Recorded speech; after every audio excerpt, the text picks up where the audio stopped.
Hallo, dit is Malsyn. As jy R3,208 kon maak net van 2 ure op jou foon spandeer, sou jy dit doen?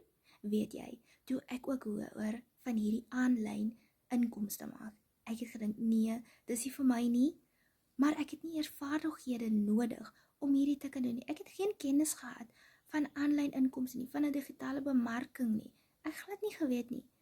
Hierdie is 'n stap-vir-stap plan wat vir jou wys hoe om aanlyn inkomste te maak.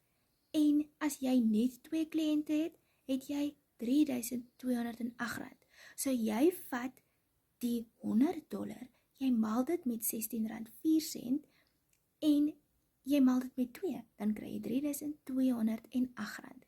Wat kan jy nie nou met R3,208 maak nie? Jy kan nou 'n trolley vol kruideniersware gaan koop met hierdie. Jy kan dalk jou gunsteling parfuum gaan koop.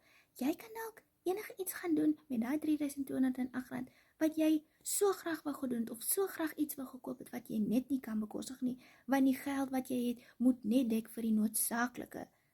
Sit vir my geld in die comments en ek deel ook met jou om R3,208 te maak 2 ure in 1 dag.